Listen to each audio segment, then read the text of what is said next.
Church on the refugees. Just hold the Archbishop and Catholic Charities in the highest regard. And we met last week to explain to them our decision to suspend the state's involvement in the Syrian refugee program. And I just respectfully disagree with their decision.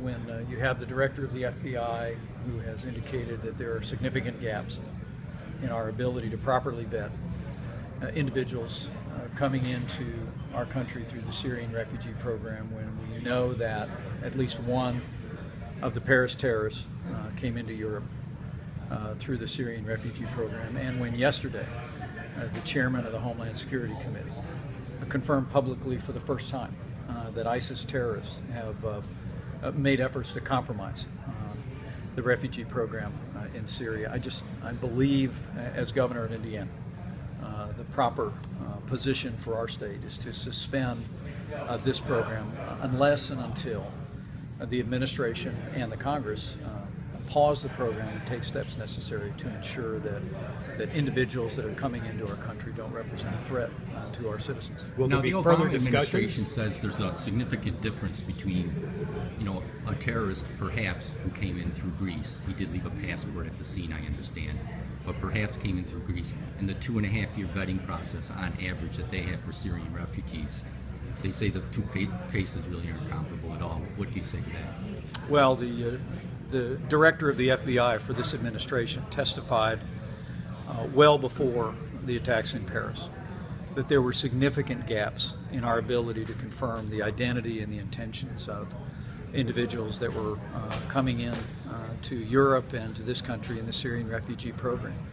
And with the information that one of the attackers in Paris had papers as a Syrian refugee, I made the decision, I stand by that decision, to suspend Indiana's participation in this program. Will you ask law enforcement to take any action in Indiana? Will you take any direct action to prevent this? We have suspended Indiana's involvement in the resettlement program, and I believe that's the proper course for us to take. And I'll continue to urge our partners in resettlement efforts in the state to respect our position on this. I met last week with the Archbishop and with leaders of Catholic Charities, and again, I hold all of our partners in resettlement efforts in the highest regard. These are some of the finest and most caring people in our state. I'm pleased to say that since I suspended the Syrian refugee efforts in Indiana, we've placed some 28 refugees in the state of Indiana in partnership with many of these same organizations. So our commitment to settling and resettling refugees in the state of Indiana goes forward unaffected. I just simply believe, with the director of the FBI indicating that there are significant gaps in our ability to confirm the identity, the intentions of individuals that are seeking access to this country out of Syria, and when you have the chairman of the Homeland Security Committee yesterday testify that we have information that ISIS terrorists in Syria have attempted to access the refugee program as a way of gaining access to this country. I do believe that putting the safety and security of the people of Indiana first, it's proper for us to continue to suspend this program.